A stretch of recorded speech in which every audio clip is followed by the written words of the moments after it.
PoK में लोगों की बगावत तेज होती जा रही। लोग इतना ज्यादा प्रदर्शन को उग्र कर चुके हैं कि शनिवार को पाक सेना ने प्रदर्शनकारियों पर गोलीबारी तक कर दी है, जिसके बाद हालात और भी ज्यादा तनावपूर्ण हो गए हैं। रिपोर्ट देखिए।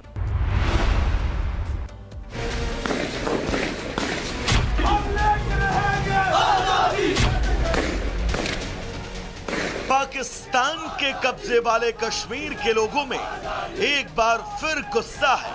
पाकिस्तान सरकार और सेना के अत्याचारों के खिलाफ सड़कों पर भारी संख्या में लोग उतर आए, जिसकी वजह से कई जगहों पर हिंसा भी हुई। हालात पर काबू पाने के लिए पाकिस्तानी सेना ने प्रदर्शनकारी नागरिकों पर गोलीबारी की, जिससे स्थिति और ज्यादा खराब हो गई और अब बड़े पैमाने पर लोगों का गुस्सा फूट पड़ा।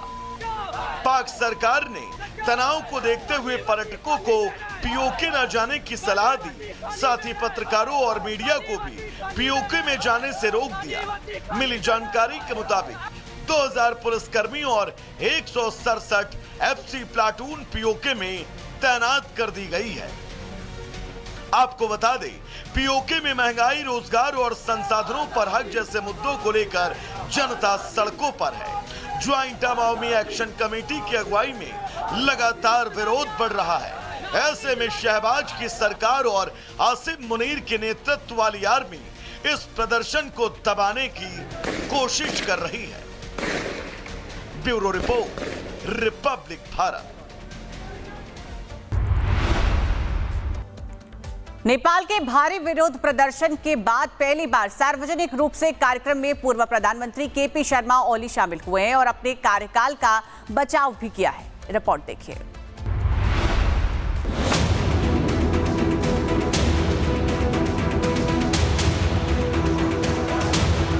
नेपाल में युवाओं के विरोध के बाद सत्ता से बाहर हुए पूर्व प्रधानमंत्री केपी शर्मा ओली शनिवार को सार्वजनिक तौर पर नजर आए।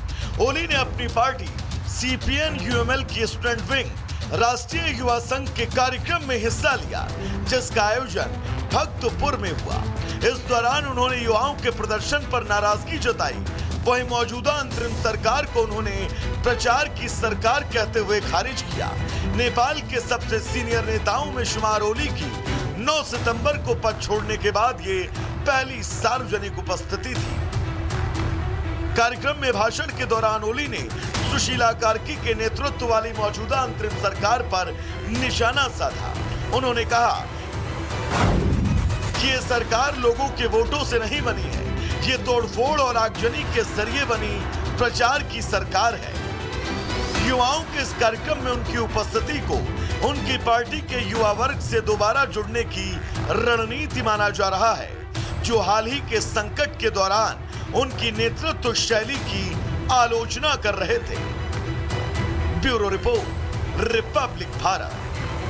पीओके में लोगों की बगावत तेज होती जा रही। लोग इतना ज्यादा प्रदर्शन को उग्र कर चुके हैं कि शनिवार को पाक सेना ने प्रदर्शनकारियों पर गोलीबारी तक कर दी है, जिसके बाद हालात और भी ज्यादा तनावपूर्ण हो गए हैं। रिपोर्ट देखिए।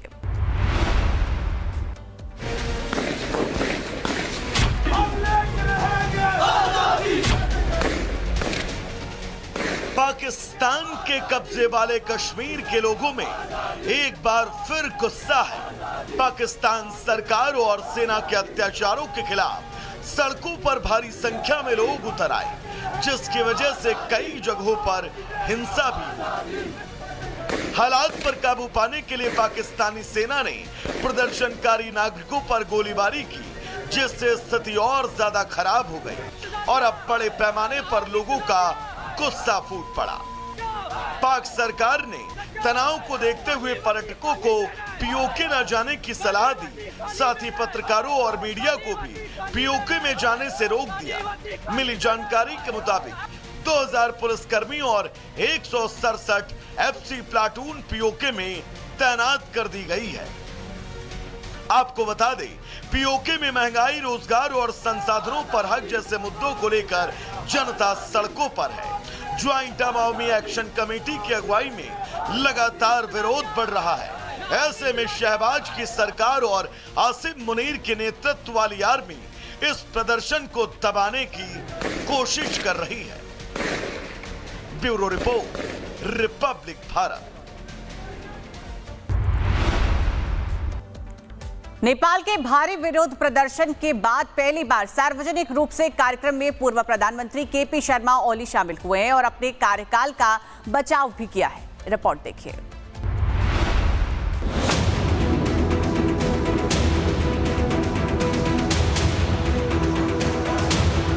नेपाल में युवाओं के विरोध के बाद सत्ता से बाहर हुए पूर्व प्रधानमंत्री केपी शर्मा ओली शनिवार को सार्वजनिक तौर पर नजर आए।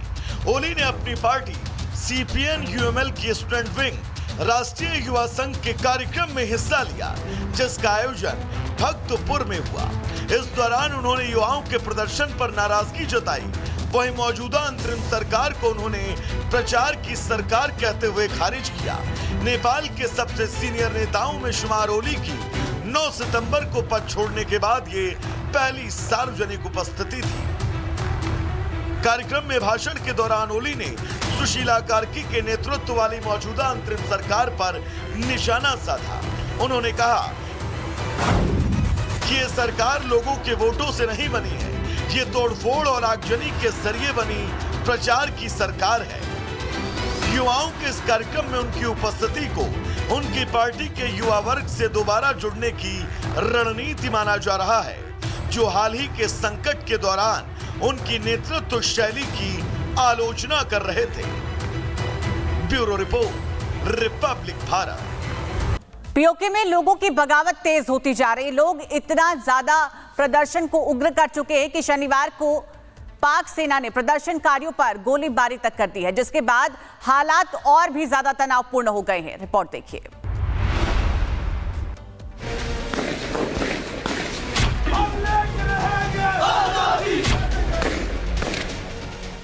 पाकिस्तान के कब्जे वाले कश्मीर के लोगों में एक बार फिर गुस्सा है। पाकिस्तान सरकार और सेना के अत्याचारों के खिलाफ सड़कों पर भारी संख्या में लोग उतर आए, जिसकी वजह से कई जगहों पर हिंसा भी हुई। हालात पर काबू पाने के लिए पाकिस्तानी सेना ने प्रदर्शनकारी नागरिकों पर गोलीबारी की, जिससे स्थिति और ज्यादा खराब हो गई और अब बड़े पैमाने पर लोगों का गुस्सा फूट पड़ा। पाक सरकार ने तनाव को देखते हुए पर्यटकों को पीओके न जाने की सलाह दी, साथ ही पत्रकारों और मीडिया को भी पीओके में जाने से रोक दिया। मिली जानकारी के मुताबिक 2000 पुलिसकर्मी और 167 एफसी प्लाटून पीओके में तैनात कर दी गई है।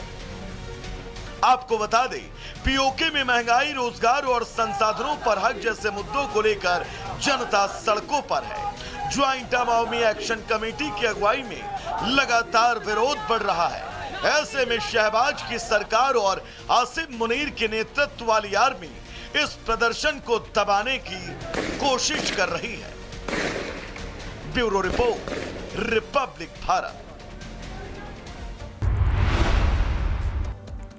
नेपाल के भारी विरोध प्रदर्शन के बाद पहली बार सार्वजनिक रूप से कार्यक्रम में पूर्व प्रधानमंत्री केपी शर्मा ओली शामिल हुए हैं और अपने कार्यकाल का बचाव भी किया है। रिपोर्ट देखिए।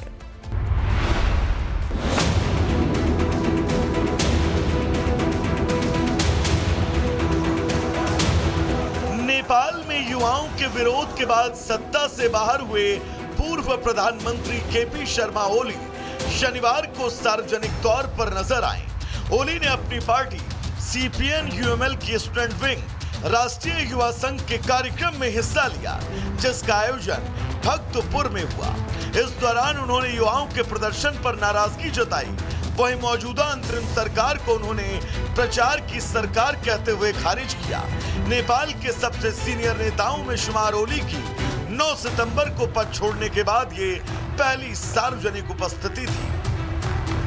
कार्यक्रम में भाषण के दौरान ओली ने सुशीला कार्की के नेतृत्व वाली मौजूदा अंतरिम सरकार पर निशाना साधा। उन्होंने कहा कि ये सरकार लोगों के वोटों से नहीं बनी है, ये तोड़फोड़ और आगजनी के जरिए बनी प्रचार की सरकार है। युवाओं के इस कार्यक्रम में उनकी उपस्थिति को उनकी पार्टी के युवा वर्ग से दोबारा जुड़ने की रणनीति माना जा रहा है, जो हाल ही के संकट के दौरान उनकी नेतृत्व शैली की आलोचना कर रहे थे। Bureau report, Republic Bharat.